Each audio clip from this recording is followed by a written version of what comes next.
2025 champions trophy தொடருக்கான பேச்சு ஆரம்பித்ததிலிருந்தே இந்தியாவிற்கும் பாகிஸ்தானுக்கும் இடையேயான சர்ச்சை மோதல் என்பது அதிகரித்துக் கொண்டே இருந்தது.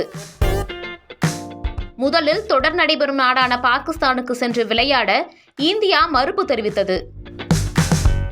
அதனை ஏற்காத பாகிஸ்தான் நிர்வாகம் இந்தியாவின் ஹைபிரிட் மாடல் கோரிக்கைக்கு மறுப்பு தெரிவித்தது. பின்னர் ஐசிசி வற்புறுத்தலின் பேரில் 2027 வரை பாகிஸ்தானும் இந்தியாவிற்கு வந்து விளையாடாது என்ற நிபந்தனையுடன் இந்தியாவின் போட்டிகளை துபாயில் நடத்த பாகிஸ்தான் ஒப்புக்கொண்டது. தொடர்ந்து சாம்பியன்ஸ் டிராபி தொடக்க விழா மற்றும் போட்டோ ஷூட்டுக்கு அனைத்து நாடுகளின் கேப்டன்களும் பங்கேற்கும் நிலையில் ரோஹித் சர்மாவுக்கும் அழைப்பு விடுக்கப்பட்டது. ஆனால் இந்திய கேப்டனை அனுப்ப பிசிசிஐ மறுத்துவிட்டது. பின்னர் இந்திய அணியின் ஜெர்சியில் பாகிஸ்தான் பெயரை இந்தியா பெயரிடாது என்ற செய்தி வெளியாகி அதிர்ச்சியை கிளப்பியது. ஆனால் ஐசிசி விதிமுறையின்படியே பிசிசிஐ செல்லும் என அதற்கு மறுப்பு தெரிவிக்கப்பட்டது.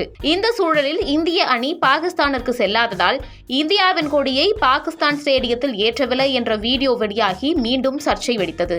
ஆனால் தொடக்க போட்டியின் போது கராச்சியில் இந்திய கொடி ஏற்றப்பட்டு எழுந்த சர்ச்சைகளுக்கு எல்லாம் முற்றுப்புள்ளி வைக்கப்பட்டது. இப்படி சாம்பியன்ஸ் டிராபி தொடங்கியதில் இருந்தே இந்தியா பாகிஸ்தான் என்ற பெயர்கள் ஏதோ ஒரு வகையில் பேசு பொருளாக இருந்து வரும் நிலையில் லாகூரில் நடைபெற்ற இங்கிலாந்து மற்றும் ஆஸ்திரேலியா போட்டியின் போது சில நொடி இந்தியாவின் தேசிய கீதம் ஒலிக்கப்பட்டது பாகிஸ்தான் கிரிக்கெட் வாரியத்தை முகம் சுளிக்க வைத்துள்ளது. போட்டி தொடங்குவதற்கு முன்னதாக இங்கிலாந்து மற்றும் ஆஸ்திரேலியா அணி வீரர்கள் தேசிய கீதம் பாடுவதற்கு காத்திருந்த போது இங்கிலாந்து தேசிய கீதத்திற்கு பதிலாக இந்தியாவின் தேசிய கீதம் தவறுதலாக ஒலிக்கப்பட்டது மைதானத்தில் இருந்தவர்களை குழப்பமடைய செய்தது. இந்நிலையில் சாம்பியன்ஸ் டிராபியில் அணிகளின் தேசிய கீதம் ஒலிக்கப்படுவதற்கு ஐசிசியின் உறுப்பினர்களே பொறுப்பு என்பதால் இந்த விவகாரம் குறித்து ஐசிசி முறையான விளக்கம் கொடுக்க வேண்டும் என பாகிஸ்தான் கிரிக்கெட் வாரியம் கடிதம் எழுதியிருப்பதாக தகவல் வெளியாகியுள்ளது. பாகிஸ்தானுக்கே வராத ஒரு நாட்டின் தேசிய கீதம் எப்படி பிளேலிஸ்டில் இருந்து தவறாக இசைக்கப்பட்டது என்ற குற்றச்சாட்டை பாகிஸ்தான் வாரியம் ஐசிசி மீது வைத்துள்ளது.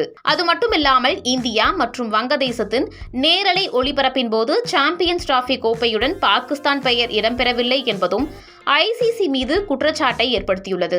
அந்த குற்றத்தை ஒப்புக்கொண்டுள்ள ஐசிசி அனைத்து போட்டிகளுக்கும் ஒரே கிராபிக்ஸை பயன்படுத்த உத்தரவிடப்பட்டுள்ளதாக பின்னர் தெரிவித்துள்ளது.